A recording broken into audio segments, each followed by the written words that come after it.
United States is not the land of the free and the home of the brave. It is the land of the fee and the home of the slave.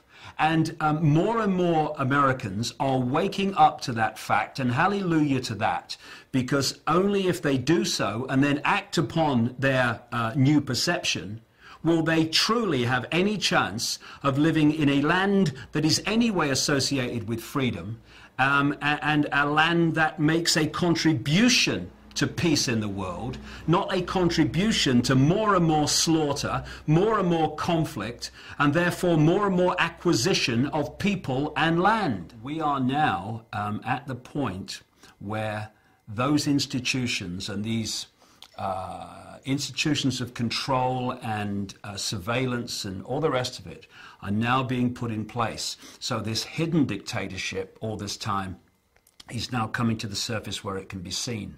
And this gives us an opportunity for people to actually start to do something about what's happening. Because instead of being some far off sometime over the rainbow, it might come sometime, it's now in our face. The police state is staring us in the eye. And it's getting more and more imposed upon us and more imposed on society every day. More and more people are waking up faster and faster and faster. Now, there's a reason for this, which we can discuss at another time. It's to do with an energetic change, which is affecting the way people see the world and see themselves, and it's been predicted a very long time. And the elite are trying, in simple terms, to put the lid upon that awakening. He asked me to get back in my car, and I again said, "Show me the tape, please show me the tape." He asked me to get back in the car, and then he pulled out his taser and said I was under arrest. I said, "Don't do this in front of my kids." I got back in the car, and he said he wanted me back out of the car now. And I said, "Why am I under arrest? I've done nothing wrong. I wasn't speeding. I wasn't on my cell phone." He then yanked me out of the car and wanted me to go down, put my hands or lie. Pulled his taser out, and the first shot jolted me, and I was trying to get back in the car again because I was scared. And then he yanked me away again, and that's when he tased me, and I went down on the ground. It felt like it was it was an electrical shock going through you, and I had no control over anything. And he's still trying to get me down to the ground, but I was still being electrified. I'm sick of this, and I'll tell you why I'm sick of it. Because while these pathetic, naive people, despite all the evidence before them, are looking the other way, "Oh no, it's just paranoia," while they're doing that, they are allowing these people to impose their will on my children and my life, and I'm not having it. And if people would just engage a few more brain cells, open the eyes and look, they will see the scale of fascism, no other word for it, that we are being subjected to today. And if you don't wake up and you go on looking the other way, well, the fascism just gets more, and eventually it'll dawn on you, and by then it will be too late. Don't look to me for sympathy when it happens, mate, because you got your chance now. Now sign it. Get over here now! Give it to me and I'll sign it. Oh, you're going to shove me? Ma'am, you're going to shove a 72-year-old woman? The shove, the constable's office says, served to get the two out of oncoming traffic. Then the deputy warns her. You'll sit back and do the case. Go ahead, Sit back. Hell, 72-year-old woman needs Sit a back and I'm going to tase you. After 5 warnings to stand back or get tasered, Step back and you're going to be tased, man. Put your hands behind your back.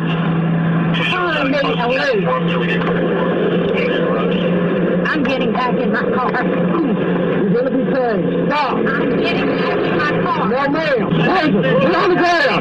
Get on the ground. Now put your hands behind your back. Put your hands behind your back. You're going to be tased again. And if they, the people sitting on their backsides and sitting on their hands and looking the other way now, don't join with those who are challenging this gathering police state, then those who are challenging it now, who've understood what's happening and the methods used to impose it, they are going to be not with us when the knock comes on their door. Oh, I've just had a knock on the door. What do I do? Go down the concentration camp, mate. There's loads of people there who were telling you years ago that this was coming. You were watching the soap at the time, remember?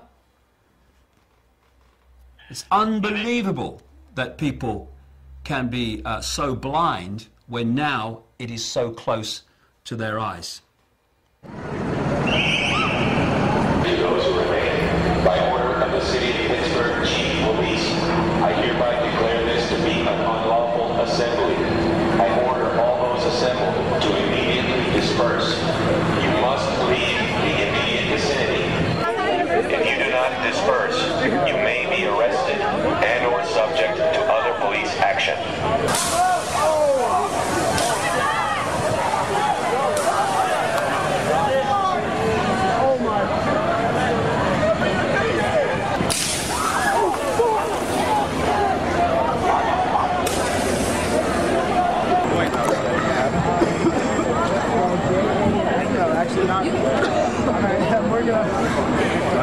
I'm speechless. I am.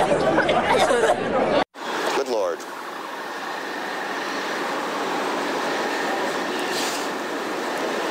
There are no words.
Could you explain the reasons for all of this, sir?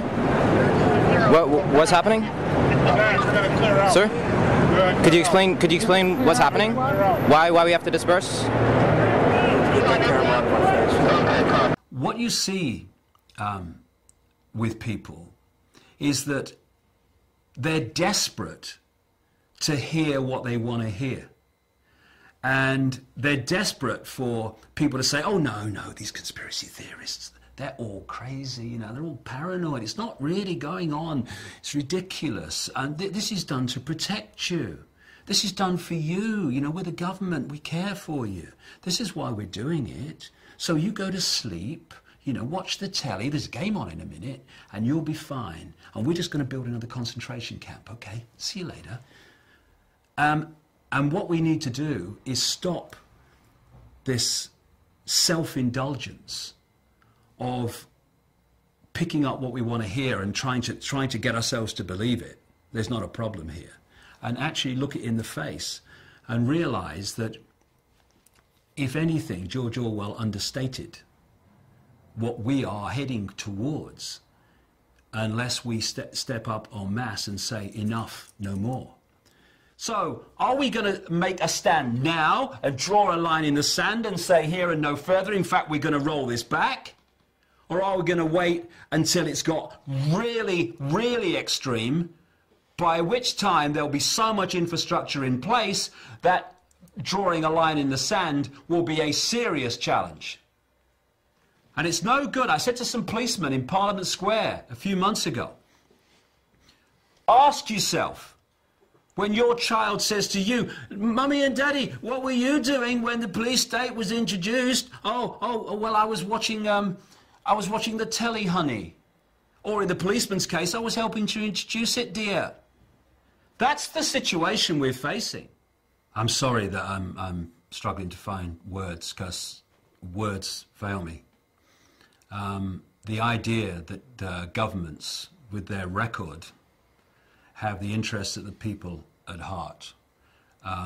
Anyone who believes that is basically a lost cause in terms of understanding what's happening in the world. And I'll just leave them to get on with it. And when the knock comes on their door, don't call me. If people don't like it, well, they just have to do the other thing, because this is how it is. And we either face it now, or we face it a little bit further along the road, when if we think it's not very good now, it'll be a bloody nightmare by then. It's time to lift the arse off the sofa and bring an end to this nonsense, because otherwise we're just building our own prison cell or sitting around while someone does it. Is that sensible? I think not. Rise like lions after slumber in unvanquishable number. Shake your chains to earth like dew, which in sleep has fallen on you. Ye are many, they are few. When we figure that out, there goes their way of life.